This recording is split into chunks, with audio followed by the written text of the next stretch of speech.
नमस्कार दोस्तों, stock market studies में फिर से एक बार आपको स्वागत है। तो आज मैं फिर से एक नया स्टॉक के बारे में बात करूंगा, क्योंकि आज का जो स्टॉक है वो आज ही के दिन Q1 2022 का रिजल्ट पब्लिश किया है। तो कितना खराब परफॉर्मेंस उन्होंने इस क्वार्टर में किया है, मतलब इस कंपनी ने किया है, आपको पूरा डिटेल्स में दिखाऊंगा। और फ्यूचर के लिए इस स्टॉक में क्या करना है वो भी मैं आपको बताऊंगा। तो वीडियो को पूरा देखिए। और कंपनी का जो परफॉर्मेंस हुआ है माइनस में, मतलब लॉस में परफॉर्मेंस किया है इस क्वार्टर में, तो उसके बारे में मैं पूरा डिटेल्स यहाँ पे आपको बताऊंगा। तो वीडियो को आप अंत तक देखिए। और अभी तक मेरे चैनल को सब्सक्राइब नहीं किया तो जरूर सब्सक्राइब कर लीजिए, क्योंकि मैं डेली बेसिस नया से नया स्टॉक के बारे में और न्यूज़ के बारे में अपडेट ले आता हूँ। तो चलो देखते हैं आज के स्टॉक के बारे में। तो पहले आपको मैं बता दूं कंपनी का नाम है महिंद्रा एंड महिंद्रा फाइनेंस। आप सभी जानते हैं महिंद्रा एंड महिंद्रा फाइनेंस के बारे में। और इस कंपनी का जो आज ही के दिन जो रिजल्ट पब्लिश किया है वो आप यहाँ पे देख सकते हैं। यहाँ पे देखिए आपको 30 जून मतलब फर्स्ट क्वार्टर का रिजल्ट यहाँ पे आपको देखने को मिलेगा। और 31 मार्च मतलब पिछले सालों का लास्ट क्वार्टर, मतलब फोर्थ क्वार्टर का रिजल्ट, और पिछले सालों का फर्स्ट क्वार्टर में 30 जून 2020।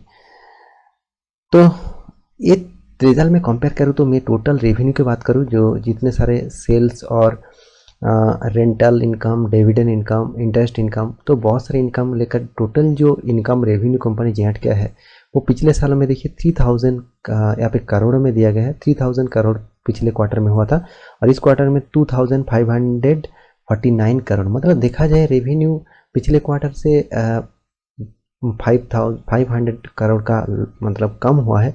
फिर भी पिछले सालों से भी कंपेयर करें तो आप देखेंगे पिछले सालों से भी कम हुआ है। तो आप देख ही सकते हैं पिछले सालों में भी कम हुआ है, और कितना कम हुआ है आप वो भी देख सकते हैं। और देखिए टोटल जो इनकम हुआ है, इनकम के बारे में देखिए, टोटल जो इनकम हुआ है वो भी देखिए 3038 करोड़ था पिछले क्वार्टर में। इस क्वार्टर में 2566 करोड़ हुआ, और पिछले सालों में फर्स्ट क्वार्टर में 3068 करोड़ था। में देखा जाए रेवेन्यू भी कम हुआ है और इनकम भी, टोटल जो इनकम है वो भी कम हुआ है। तो कुल मिलाकर देखा जाए पहले इसका थोड़ा सा रिजल्ट खराब हुआ है, और उसके बाद देख लीजिए एक्सपेंस। देखिए एक्सपेंस ज़्यादा हो गया इस कंपनी का इस साल में, मतलब इस क्वार्टर में। देखिए पिछले क्वार्टर में 2794 था, और इस क्वार्टर में 4724 हुआ, और पिछले सालों में फर्स्ट क्वार्टर 2800 करोड़ था।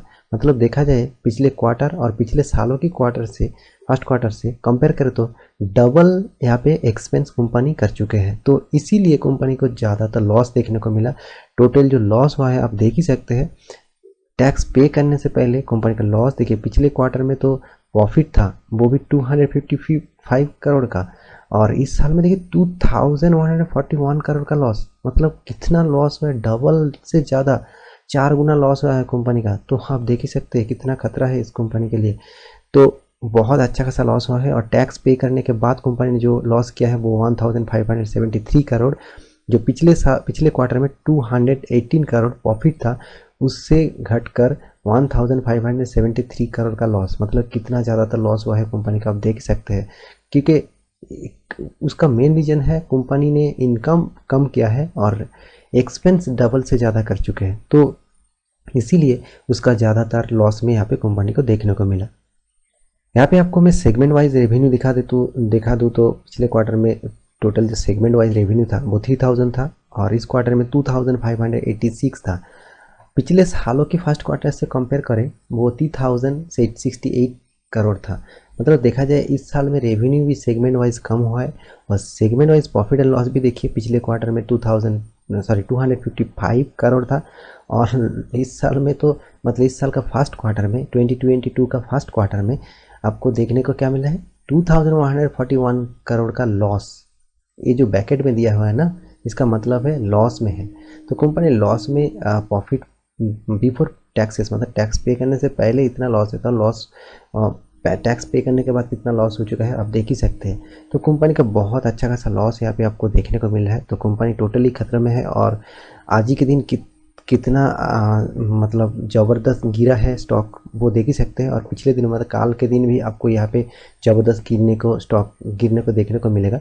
तो इस स्टॉक में आप स्टडी जरूर करिए, और इंटरडे करना चाहते हैं तो इसमें आप जरूर इंटरडे कर सकते हैं। और आप डेली बेसिस इंटरडे कॉल चाहते हैं तो मेरे डिस्क्रिप्शन में लिंक दिया गया है टेलीग्राम का, वहाँ पे जाकर ज्वाइन हो सकता है। डेली सीओ शॉट आपको इंटरडे कॉल मिलेगा।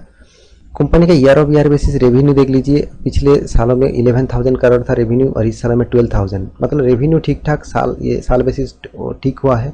फिर भी आपको नेट प्रॉफिट जब दिखेंगे तो देखिए 2019 में 1,800 करोड़ का, 2020 में 1,000 करोड़ का और 2021 में 740 करोड़ में। मतलब देखा जाए कंपनी कितना कम यहाँ पे रेवेन्यू टोटल इनकम किया है। डेप्थ ऑफ इक्विटी पे बात करूँ, कंपनी के पास डेप भी ज़्यादा है, 4.13% का डेप्थ है। मतलब कंपनी बहुत सारा लोन लेकर बैठा हुआ है लॉन्ग टर्म के लिए। और यहाँ पे शेयर होल्डिंग पैटर्न देखिए, प्रोमोटर के पास 52% शेयर होल्डिंग पैटर्न है, मतलब शेयर होल्ड कर रखा है। और एफआई के पास करीबन देखा जाए इस साल में 17%, डीआई के पास इस साल में 16%, पब्लिक के पास इस साल में 13% और आदर्श के पास इस साल में 0.27%। मतलब देखा जाए कितना ज़्यादातर यहाँ पे आपको प्रोमोटर होल्डिंग और शेयर होल्डिंग पैटर्न आपको देखने को मिला है। तो अभी मार्केट चल रहा है, तो अभी इसका प्राइस रेंज देखिए 146 में दिखा रहा हो। और कंपनी आज के दिन करीबन देखा जाए 7% तक गिर चुका था, उसके बाद फिर से रिकवरी करके 5% तक चले आए। तो कंपनी का और भी कुछ डिटेल्स आप देख लीजिए। कंपनी मिड कैप कंपनी से बिलोंग करते हैं, मतलब देखिए 18,000 करोड़ का कंपनी मार्केट कैपिटलाइजेशन है, मिड कैप कंपनी है। और इसका देखिए फेस जो डिविडेंड कंपनी देते हैं वो 0.52% का डिविडेंड, 55 पीए रेशियो चल रहा है, मतलब पीए रेशियो भी बहुत हाई हो चुका है। कंपनी के जो टोटल मतलब डेप्थ है वो भी आपको मैं यहाँ पे दिखाऊंगा। कंपनी का फेस वैल्यू देख लीजिए 2 रुपया, और कंपनी का PT2 वीक हाई देख लीजिए, PT2 हाई 224 था और अभी जो चल रहा है price, current price today price का 151। तो देखा जाए कंपनी अभी PT2 लो और हाई के बीच में ही है। PT2 लो था 112, ठीक है। तो टुडे जो हाई किया था, मतलब टुडे हाई का 155, उसके बाद गिरकर 151, मतलब करीबन देखा जाए 5% का गिरावट यहाँ पे आपको देखने को मिलेगा, ठीक है। तो और भी कुछ चीज़ यहाँ पे आपको दिखाते हैं। कंपनी जो परफॉर्मेंस चल रहा है वो भी देखिए। कंपनी देखा जाए कॉम्पिटिटर से हिसाब से, मिड कैप कंपनी का कॉम्पिटिटर हिसाब से कंपनी 7 नंबर पोजीशन में है, ठीक है, सॉरी 6 नंबर पोजीशन में है। और कंपनी का जो प्रॉफिट रेशियो देखिए, सेल इनकम ग्रोथ तो ठीक हो रहा है मगर प्रॉफिट ग्रोथ कम हो रहा है, क्योंकि कंपनी माइनस में जा रहा है, तो इसलिए प्रॉफिट ग्रोथ डाउन में हो रहा है। तो प्रोमोटर होल्डर भी यहाँ पे आपको दिखा चुका हूँ। और आप चार्ट पैटर्न देख लीजिए, चार्ट पैटर्न देखिए। कंपनी जब आज ओपन हुआ था उसके बाद एक फ्लैट मूवमेंट में चल रहा था, उसके बाद धीरे धीरे जब भी कंपनी का रिजल्ट आया 3 बजे तक, कंपनी का जो रिजल्ट आया उसके बाद कंपनी जो गिरावट आपको, कंपनी के 3 बजे के बाद रिजल्ट आया, कंपनी जो गिरावट आपको आपने दिखाया तो देखिए करीबन 5-5.5% का गिरावट। तो गिरावट होने ही वाला है, क्योंकि आज के दिन भी गिरावट हुआ है और काल के दिन भी गिरावट देखने को मिलेगा, क्योंकि कंपनी का जो रिजल्ट है वो टोटली लॉस मेकिंग, इस क्वार्टर में टोटली लॉस मेकिंग हुआ है, बहुत ज़्यादा लॉस हुआ है पिछले क्वार्टर से। तो देखा जाए तो कंपनी तो काल के दिन भी इसको गिरावट देखने को मिलेगा। तो इस स्टॉक में आप स्टडी करिए और इसका लॉन्ग टर्म चार्ट पैटर्न एक बार देखा जाए तो एक साल में कंपनी 12%, सिर्फ 12% का रिटर्न, और 5 सालों में -28%, मतलब माइनस ट्रेंड में चल रहा है। और मैक्सिमम चार्ट पैटर्न देखा तो 400 का रिटर्न। मतलब कंपनी देखिए, कंपनी जो परफॉर्मेंस कंपनी यहाँ पे दिखा रहा है चार्ट पैटर्न के हिसाब से, कंपनी जब तक एक ठीक ठाक रेंज में, मतलब करीबन ठीक ठाक रेंज में जब तक ना आ जाए, मतलब लॉन्ग टर्म हाई वो 300 रुपये का ऊपर जब तक ना जाए तब तक इस स्टॉक में इन्वेस्ट मत करिए, क्योंकि कंपनी का जो अभी परफॉर्मेंस चल रहा है वो नेगेटिव में और कम प्राइस में, और मिड कैप कंपनी है, इसको वोलेटिलिटी ज़्यादा रहेंगे और ज़्यादातर उठने से ज़्यादातर गिरेंगे। तो इस टाइप स्टॉक से आप दूरी रहे तो अच्छा है।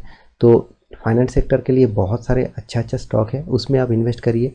और महिंद्रा फाइनेंस के लिए अभी तक छोड़ दीजिए, यही मेरा राय है। और फिर भी ये सिर्फ आपको स्टडी पर्पस में मैं बता रहा हूँ, और बाकी आपके ऊपर राय होगा, आप इसमें स्टडी करिए, उसके बाद इन्वेस्टमेंट करने के लिए सोचिए।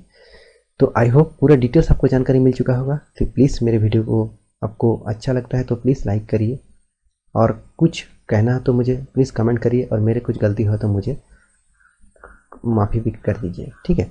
तो मिलते हैं अगले स्टॉक लेकर, तब तक के लिए अच्छे रहिए, अपने ख्याल रखिए, बाय बाय।